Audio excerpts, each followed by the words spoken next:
Right, hey guys, how are we doing? Back with another video from the Salad Bar, and today we're checking out which MCs can pass the Hunter exam. So, I am guessing that it's going to be, well, different main characters from different animes, and how they would do in the exam from Hunter x Hunter at the beginning of the show. So, let's get into it! Let's take a couple iconic shonen MCs and put them through the same test Gon went through. Which of them could pass the Hunter exam? For this, I actually asked you guys what characters you wanted to see in it, and here are some of the popular suggestions that I got. Sweet! Kid Goku, Izuku Midoriya, Yusuke Urameshi, which feels really fitting here since we're talking about Hunter x Hunter. Yeah, that's sick. Alright, cool. Yuji Itadori, with no Sukuna obviously, Monkey D. Luffy, and we have two JoJo reps in here with Joseph Joestar and Jotaro Cool! Kujo.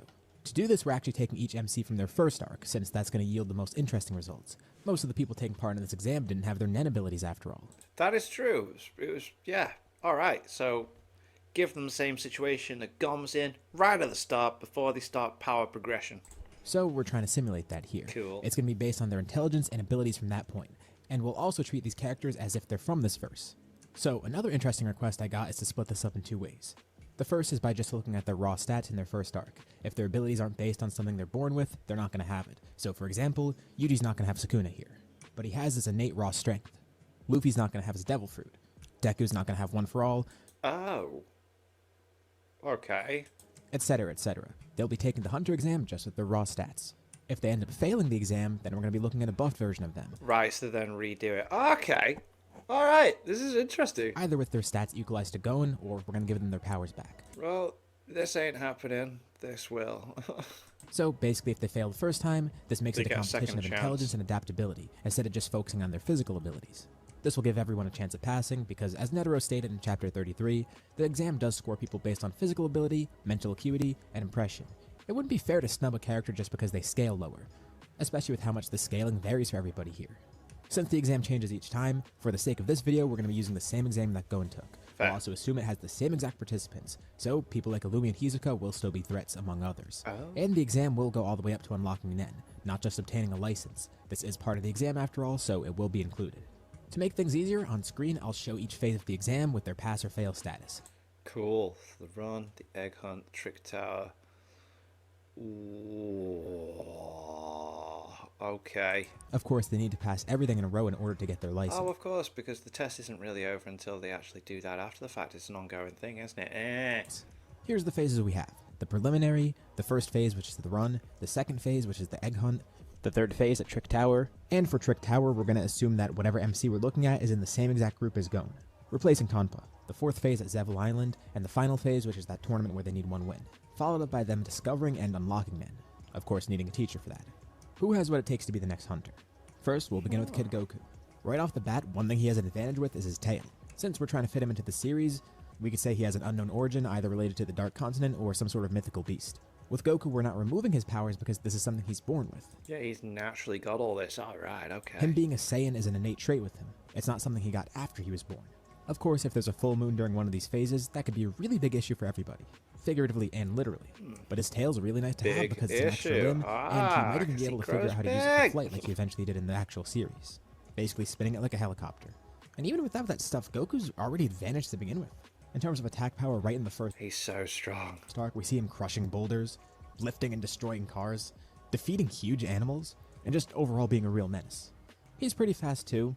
Roshi stated he should be able to run over 40 miles an hour, and it's hard to gauge his damn. combat speed and reaction speed here, but based on animals he's fought, he seems to be at least subsonic.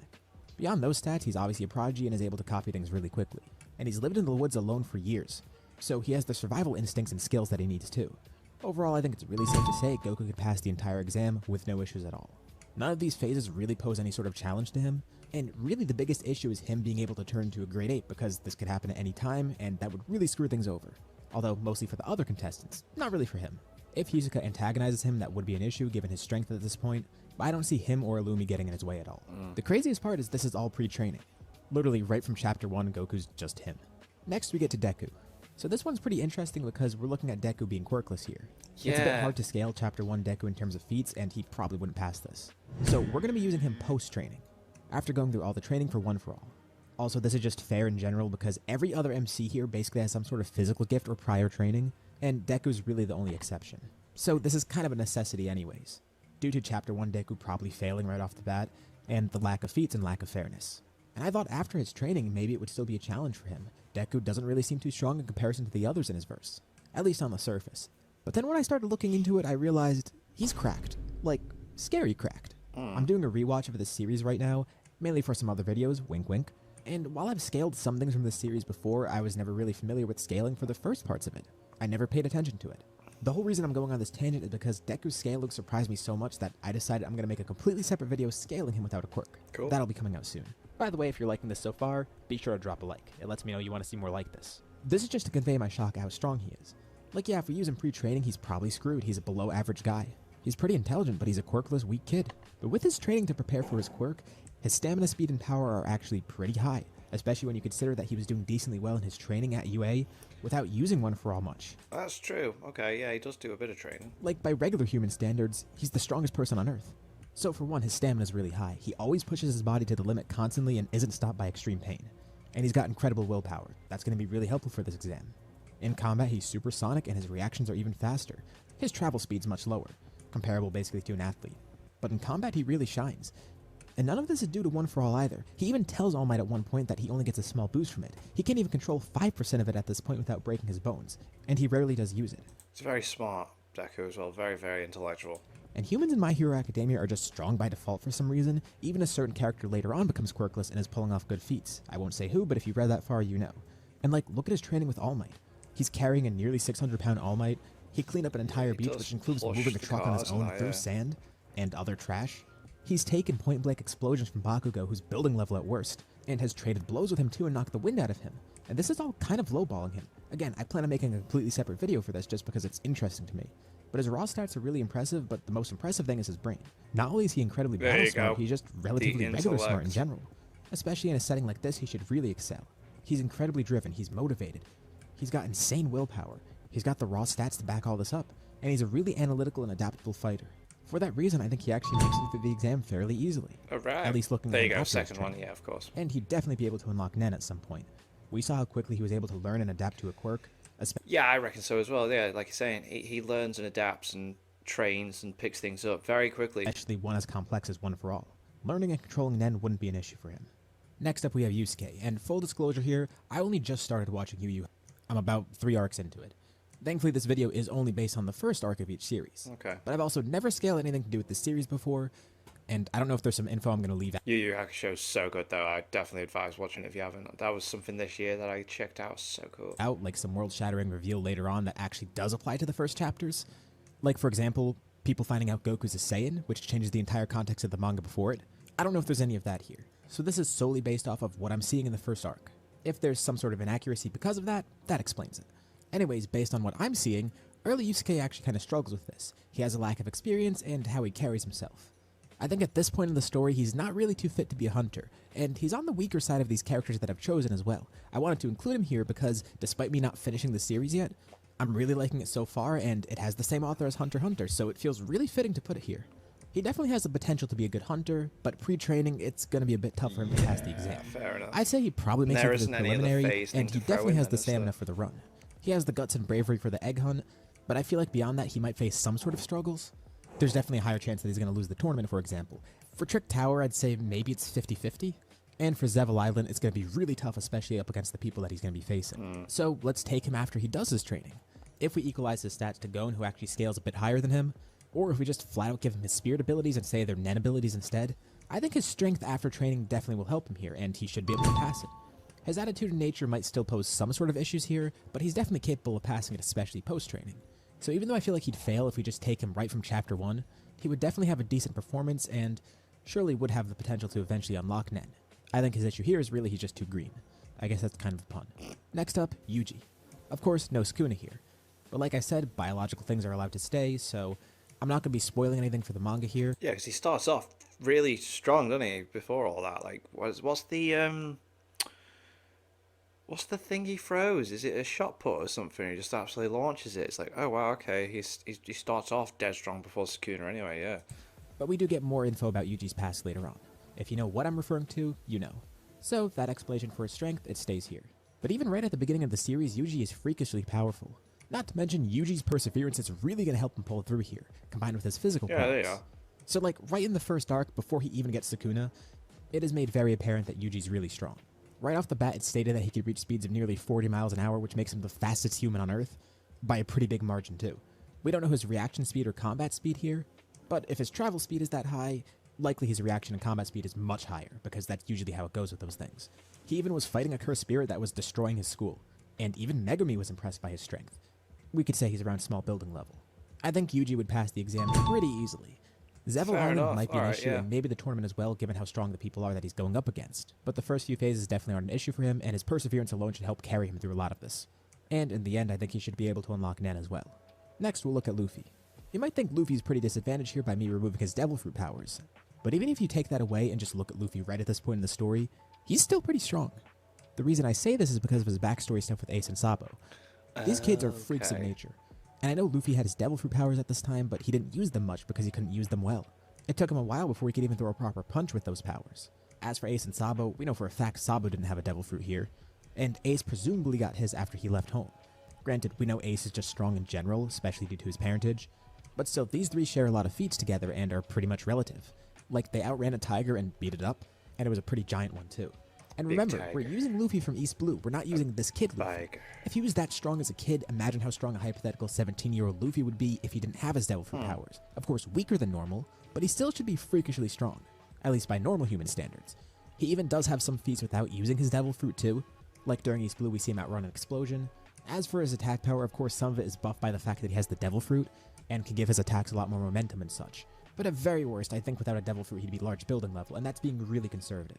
It's a pretty huge step down from where he is at this point in the story with his Devil Fruit. Frankly, I'd argue he's even higher. But even being conservative, he's really strong for this exam, and he should be able to make it through with no problems. Like, he has the personality and mindset to make it through fine, his strength and speed aren't an issue, he's got good battle IQ, and I think he would make a good impression. Not to mention, he'd be able to unlock Nen in the end. He seems to be a good learner. Next, Joseph Joestar. I mean, yeah, he learns hacky and all that stuff, and like even when he's fighting people, he adapts. So yeah, I'd say Luffy would be able to. Since we're using the first appearance of everyone here, naturally this means we're going to be using Part 2 Joseph. The one issue with this is the fact that a lot of his power is derived from Hamon, even though he does seem to be naturally strong regardless. However, Joseph has also been stated to just naturally use Hamon well, and has done so from the get-go. And even using Hamon is just really a breathing technique. The efficiency with it seems almost like something he's been born with. Still, he hadn't mastered it by this point, and he also doesn't have a stand. So obviously we're not going to be using Hermit Purple here, but I was debating on how to adjust Joseph here. Although Hamon being kind of a natural thing to him, and just based on breathing, it could kind of fit as is. Like, I don't think it's unreasonable to treat it basically as a form of martial arts here. We could assume his physical power is just as it's shown, and we'll just remove the weird aspects of Hamon, like how it affects water, for example. Of course, he's strong as is, Hamon just buffs him further. Either way you look at it, Joseph is a favorite to pass this exam as is. His raw power, even without Hamon, should be pretty good. His charm and personality could really help him go far in forming relationships with other hunters here too, so he probably won't be on anyone's bad side, unless they think he's too full of himself or something. But the most important aspect of him that I think will really carry him here is his mind. I don't need to tell you how smart and resourceful Joseph is. This is like his defining trait, at least in Part 2. I'd even go so Yeah, it doesn't say as consistent, does it? far as to say out of all the candidates here, he's probably the smartest and most adaptable. Like, not that the others are dumb. It's just, first of all, Joseph is more experienced. He's the oldest of any of them. But Joseph is just stupidly smart too, and it's absurd how quickly he could think and act, as well as forming plans for things. Like, maybe I'm glazing a bit. I love Joseph, he's my second favorite JoJo behind Johnny, but I don't think it's unreasonable to say he could probably pass this really easily. If we look at the different phases, none should inhibit him. Preliminary's fine, the run is fine, the egg hunt's fine, Trick Tower is built for him. Same for Zevel Island, I'm sure True, actually, yeah. he can form a great scheme to get badges as well. And with just one win needed in the tournament, he should be fine. Even if we make him a little bit weaker without Hamon, I think his natural strength as is should be good enough for this. Unlocking Nen would be his biggest challenge because his attitude would need correcting. Yeah, like his whole training with the ham-on stuff, he wasn't really on board with. He had to get forced to wear the breathing thing as well, didn't he? And like got thrown into it. Like we saw his training under Lisa. There you so go. some of that would apply here. But in the end, he should be able to get it. It just would be the hardest part of the exam for him. And to finish off the video, one more JoJo.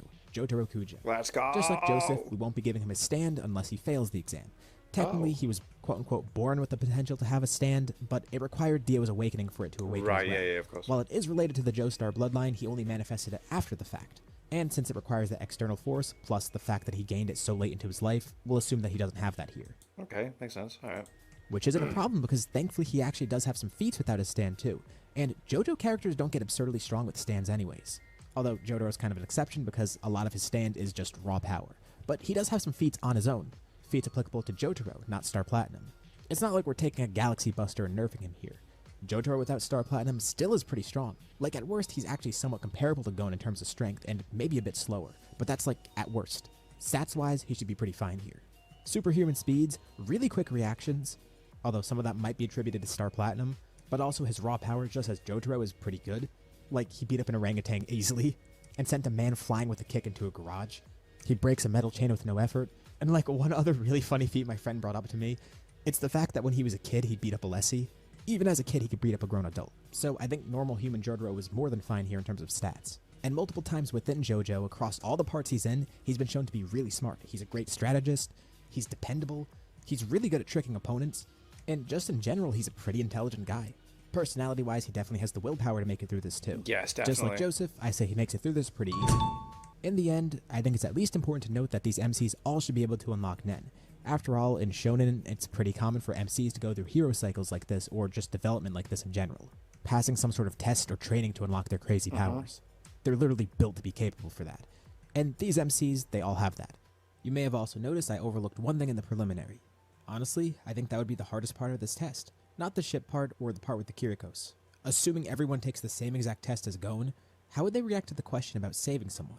Each of these characters has a different outlook on something like this. I went through the video assuming they'd all pass the preliminary to begin with, but this is the defining moment. To answer this question correctly, you need to stay silent. But would any of these characters actually do that? I could see Deku picking up on the trick question. Same for Joseph and Jotaro, especially the latter. He'd probably choose silence regardless. But as for the others, what would they do? Too quick, Goku, I Yusuke, think. Luffy, and Yuji. Would they possibly try to answer the question in their own way? They're outspoken, and especially for someone like Luffy or Yuji, they have an immense determination to save others close to them. In their own ways, of course. This isn't a fault for any of these characters either, and I'm not implying they're dumb for missing the trick question. The whole point of the question is to trick you, and to provoke you. But it does make me wonder if they'd fail from the start because of that. It really speaks to the nature of who they are. Would this simple, thought-provoking question be what makes them fail? It almost happened with Leorio.